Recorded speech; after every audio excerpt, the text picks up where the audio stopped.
Students, हम पढ़ रहे हैं एमए प्रीवियस सोशियोलॉजी का paper first theoretical perspective in sociology.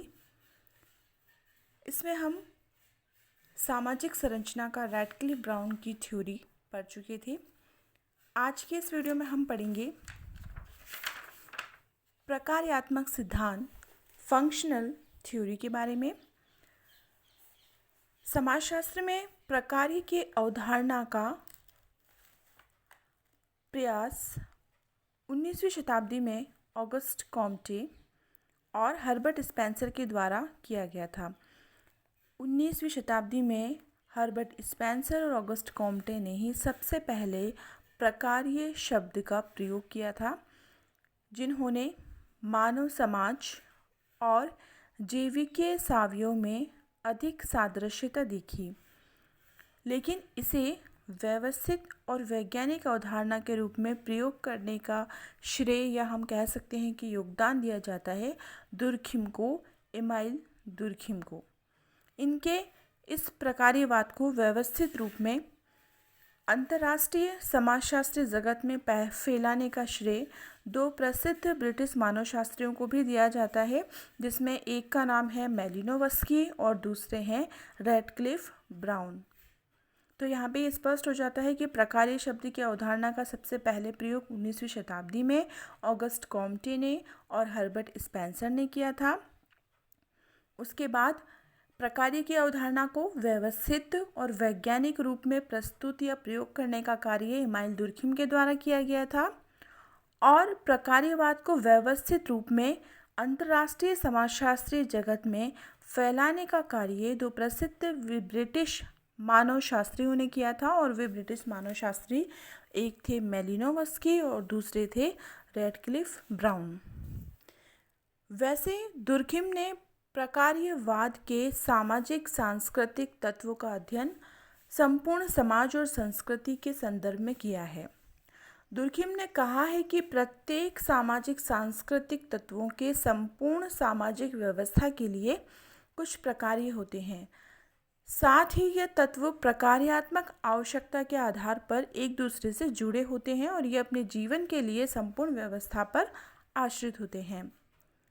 प्रकार्यात्मक समाज के अंतर संबंधित भागों को एक ऐसी स्वचालित व्यवस्था के रूप में देखने का सरल दृष्टिकोण है जिसके निर्णायक भागों के सामाजिक संबंधों में संरचना तथा एक व्यवस्थित या वस्तुनिष्ठ नियमितता होती है। ये एक समाजशास्त्रीय परिप्रेक्ष्य पर्सपेक्टिव या परिप्रेक्ष्य का अर्थ होता है दृष्टिकोण या नज़रिया, और समाजशास्त्रीय दृष्टिकोण या समाजशास्त्रीय परिप्रेक्ष्य अर्थात किसी भी घटना का अध्ययन समाजशास्त्रीय नज़रिए या दृष्टिकोण से करना होगा, जो किसी सामाजिक तत्व, सांस्कृतिक प्रतिमान या व्याख्या को दूसरे सामाजिक सांस्कृतिक तत्वों और संपूर्ण व्यवस्था के लिए उसके परिणामों के संदर्भ में खोजता है। इसलिए ये परिप्रेक्ष्य इस बात पर बल देता है कि किसी भी सामाजिक घटना को पूरी तरह अलग अलग ना मानकर उसे व्यवस्था के एक अंग के रूप में देखा जाना चाहिए। साथ ही व्यवस्था के निर्माणक भाग व्यवस्था को बनाए रखने में जो अपना योगदान देते हैं उनका भी अध्ययन किया जाना चाहिए। तो यहाँ पे स्पष्ट होता है स्टूडेंट्स की प्रकार्य समाज की विभिन्न इकाइयों के द्वारा किए जाने वाले कार्यों को, ऐसे कार्यों को कहा गया है जिन कार्यों के माध्यम से समाज में व्यवस्था बनी रहती है। समस्त प्रकार के कार्य प्रकार्य नहीं है, केवल समाज की विभिन्न इकाइयाँ जैसे कि मैंने आपको इसके पहले की वीडियो में बताया था। सामाजिक एजेंसियाँ हैं, समूह हैं, संस्थाएं हैं, समाज की समितियां हैं, समाज के लोगों की जो परिस्थितियां हैं, परिस्थिति के अनुरूप वो जो भूमिका निभाते हैं, ये सब समाज के संरचना के अलग अलग इकाइयां हैं, अलग अलग भाग हैं, और इन इकाइयों के द्वारा जो कार्य किए जाते हैं जिससे कि समाज में व्यवस्था बनी रहती है, जो कि सकारात्मक कार्य है, उन्हें ही हम यहाँ पर प्रकार्य कह रहे हैं। जो समाज की व्यवस्था के निर्माण में और व्यवस्था को बनाए रखने में अपना योगदान देते हैं, उन्हें यहाँ पे प्रकार्य कहा गया है। प्रकार्यवाद की कुछ विद्वानों ने डेफिनेशन या परिभाषाएं भी दी है, जैसे कि रैडक्लिफ ब्राउन है। ब्राउन कहते हैं कि प्रकार्य एक आंशिक क्रिया द्वारा उस संपूर्ण क्रिया को दिया जाने वाला योगदान है जिसका कि वह एक भाग है। रैडक्लिफ ब्राउन ने अपनी इस परिभाषा में स्पष्ट किया है कि प्रकार्य किसी संपूर्ण क्रिया को दिया जाने वाला एक योगदान, एक ऐसा कार्य जो किसी संपूर्ण क्रिया मतलब समाज की जो व्यवस्था की संपूर्ण क्रिया है उसको दिया जाने वाला योगदान है और जिसका कि वो एक भाग है। एक परिभाषा मर्टन के द्वारा भी दी गई है और मर्टन कहते हैं कि प्रकार्य वे अवलोकित परिणाम हैं जो कि सामाजिक व्यवस्था के अनुकूलन या सामंजस्य को बढ़ाते हैं। प्रकार्य कि इस परिभाषा में यहाँ पे स्पष्ट होता है कि प्रकार्य सामाजिक व्यवस्था की विभिन्न इकाइयों के द्वारा जो कार्य किए जाते हैं उनके ऐसे अवलोकित परिणाम, केवल उन परिणामों को हम यहाँ पे प्रकार्य कह रहे हैं जो हमारी संपूर्ण समाज की व्यवस्था को अनुकूलन करने में और उसके सामंजस्य करने को बढ़ावा देते हैं, उसमें वृद्धि करते हैं। तो ऐसे अवलोकित परिणाम ही प्रकार्य हैं। ब्राउन ने कहा है कि प्रकार्य को संपूर्ण के अनुरक्षण और कल्याण के अंश के योगदान के रूप में परिभाषित किया जा सकता है। मेलिनोवस्की ने प्रकार्यवाद को व्यक्तिवादी प्रकार्य कहा है और सांस्कृतिक तत्वों के प्रकार्य पर मेलिनोवस्की ने बहुत अधिक बल दिया है। डेविस अपनी परिभाषा में कहते हैं कि समाज में आज जो कुछ भी है उसका 3/4 भाग प्रकार्यवाद है। तो यहाँ पर डेविस ने अपनी परिभाषा ने सामाजिक व्यवस्था को बनाए रखने में प्रकार्य का योगदान 3/4 भाग माना है। उन्होंने कहा है कि सामाजिक व्यवस्था तभी बनी रहती है जब समाज की विभिन्न इकाइयों के द्वारा महत्वपूर्ण योगदान या महत्वपूर्ण प्रकार्य किए जाते हैं। दुर्खिम ने अपनी परिभाषा में समाज की आवश्यकताओं की पूर्ति जिन गतिविधियों के द्वारा होती है उन्हें ही प्रकार्य कहा है। जॉनसन अपनी परिभाषा में प्रकट प्रकार्य ऐसे प्रकार्यों को मानते हैं जो अभिष्ट और अभिज्ञात होते हैं और अप्रकट प्रकार्य न ही अभिष्ट होते हैं और न ही अभिज्ञात होते हैं। तो जॉनसन ने अपनी परिभाषा में प्रकार्य के 2 प्रकार बताए हैं। एक तो बताया उन्होंने प्रकट प्रकार्य और दूसरा उन्होंने बताया है अप्रकट प्रकार्य। जॉनसन कहते हैं कि प्रकट प्रकार्य वे प्रकार्य हैं जो अभिष्ट और अभिज्ञात होते हैं। मतलब अभिष्ट यानी कि समाज के सदस्य चाहते हैं कि इस प्रकार के प्रकार्य होने चाहिए क्योंकि वे समाज में व्यवस्था को बनाए रखते हैं जो समाज के लिए सकारात्मक होते हैं।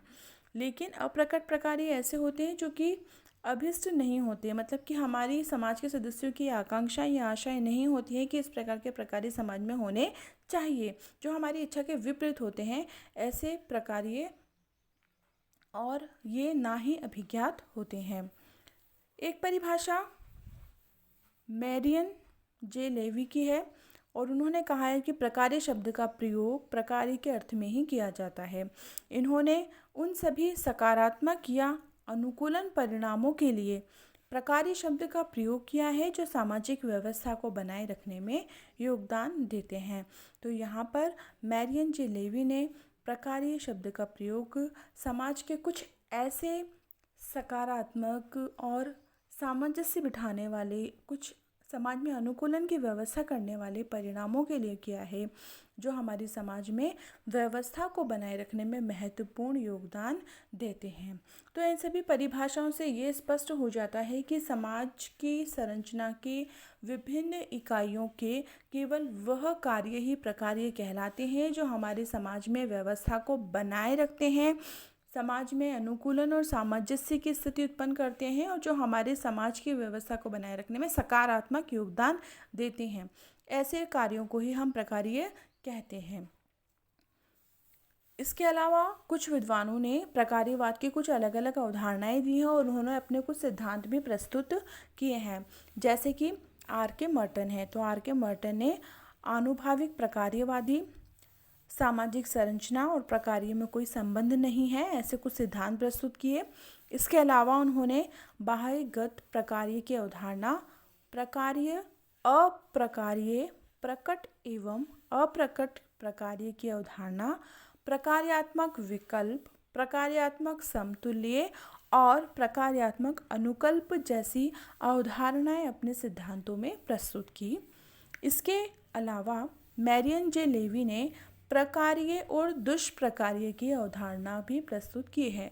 प्रकार्य तो हम ऐसे सकारात्मक परिणामों को कह रहे हैं जो समाज में व्यवस्था को बनाए रखते हैं, लेकिन लेवी ने दुष्प्रकार्यों की अवधारणा भी, मतलब समाज की इकाइयों के द्वारा कुछ ऐसे कार्य भी किए जाते हैं जो समाज में नकारात्मक होते हैं और जो हमारी समाज की व्यवस्था को बनाए नहीं रखते बल्कि समाज में अव्यवस्था उत्पन्न करते हैं। तो ऐसे इकाइयों के कार्यों को उन्होंने दुष्कार्य कहा है।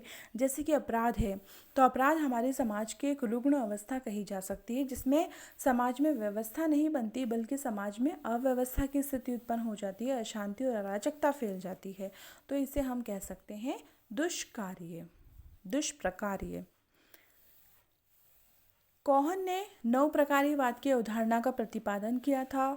ऐसे ही ऑकबर्न ने विप्रकार्य की अवधारणा का प्रयोग किया था। ब्राउन ने यूनोमिया और डायनोमिया की अवधारणा को प्रतिपादित किया और मैलिनोवस्की ने आवश्यकताओं का सिद्धांत, सार्वभौमिक प्रकार्यवादी अवधारणा प्रस्तुत की। पार्सन्स के द्वारा भी प्रकार्यात्मक आदेशात्मक अवधारणा या सिद्धांत का प्रतिपादन किया गया। तो इस प्रकार से प्रकार्यवाद के संबंध में कुछ महत्वपूर्ण अवधारणाएं विद्वानों के द्वारा दी गई हैं। प्रकार्यवाद की कुछ महत्वपूर्ण विशेषताएं भी हैं। अब तक हमने प्रकार्यवाद की अवधारणा, उसकी परिभाषाओं का अध्ययन किया, तो यहाँ पे बहुत सारी विशेषताएं प्रकट होकर आई हैं हमारे समक्ष। जैसे प्रकार्य का संबंध सामाजिक संरचना का निर्माण करने वाली इकाइयों से है। प्रकार्य किसे कह रहे हैं? जो हमारी सामाजिक संरचना का निर्माण करती है, ऐसी इकाइयों के द्वारा जो कार्य किए जाते हैं उन्हें ही हम प्रकार्य कहते हैं। लेकिन सभी कार्य प्रकार्य नहीं हैं। सामाजिक संरचना के जितने भी इकाइयां हैं, अंग हैं, उनके द्वारा जो कार्य किए जा रहे हैं, चाहे वो सकारात्मक या नकारात्मक हो, उन सभी को हम प्रकार्य नहीं कह सकते। केवल उन्हीं कार्यों को हम प्रकार्य कह सकते हैं जो समाज द्वारा अपेक्षित है। मतलब किसी इकाई के द्वारा किया जाने वाला वो कार्य जो कि समाज की व्यवस्था को बनाए रखता है, समाज में सकारात्मक परिणाम देता है और समाज के सभी सदस्य अपेक्षा करते हैं कि इस प्रकार का कार्य किया जाना चाहिए, तो उसे ही हम प्रकार्य कह सकते हैं। सभी प्रकार के कार्यों को प्रकार्य नहीं कहा जा सकता। प्रत्येक प्रकार्य का कोई ना कोई उद्देश्य अवश्य होता है। प्रकार्य का प्रमुख उद्देश्य सामाजिक और मानवीय आवश्यकताओं को पूरा करना होता है। प्रकार्य का प्रयोग हमेशा लाभदायक या वांछनीय नहीं होता है और प्रकार्य केवल क्रिया ही नहीं है बल्कि ये समस्त क्रियाओं का एक योग है। प्रकार्य एक क्रिया या कार्य नहीं है बल्कि ये किसी इकाई के द्वारा किए जाने वाले विभिन्न या समस्त क्रियाओं का एक योग है। प्रकार्य की परिभाषा मनुष्य के शरीर के आधार पर भी की जा सकती है। जिस प्रकार से मनुष्य के शरीर में विभिन्न अंग होते हैं और शरीर के साथ जब वो जुड़े रहते हैं तो उनके द्वारा कोई ना कोई महत्वपूर्ण कार्य किया जाता है जिससे हमारे शरीर की संपूर्ण व्यवस्था बनी रहती है। ठीक उसी प्रकार से सामाजिक संरचना की भी कई इकाइयाँ या अंग होती हैं और जब वो समाज में सकारात्मक परिणाम देती हैं, महत्वपूर्ण कार्य करती हैं जिससे कि समाज की व्यवस्था बनी रहती है, तो ये प्रकार्य कहलाती हैं। तो प्रकार्य को हम मनुष्य के शरीर के विभिन्न अंगों के आधार पर भी समझ सकते हैं। प्रकार्य एक जटिल अवधारणा है क्योंकि ये देखी नहीं जा सकती है।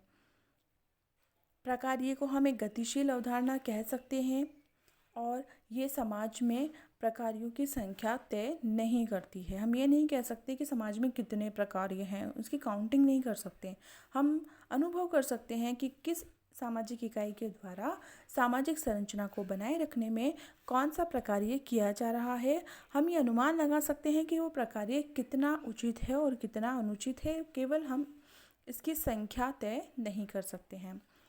कभी कभी प्रकार्य स्पष्ट और प्रकट होते हैं, लेकिन किंतु कभी कभी ये अप्रकट भी होते हैं। कुछ प्रकार्य ऐसे होते हैं जिनके हमें सकारात्मक परिणाम दिखाई देते हैं, लेकिन कुछ प्रकार्य हमें दिखाई नहीं देते हैं, अप्रकट होते हैं। प्रकार्य का संबंध इकाइयों द्वारा समाज को दिए जाने वाले सकारात्मक योगदान से है। यहाँ पर हम ये कह सकते हैं कि प्रकार्य का जो सबसे महत्वपूर्ण योगदान है वो समाज की इकाइयों के द्वारा समाज को दिया जाने वाला सकारात्मक योगदान है, जिससे हमारे समाज की व्यवस्था बनी रहती है और हमारे समाज का अस्तित्व खतरे में नहीं बढ़ता है। तो सामाजिक व्यवस्था को बनाए रखने में प्रकार्यों का महत्वपूर्ण योगदान होता है।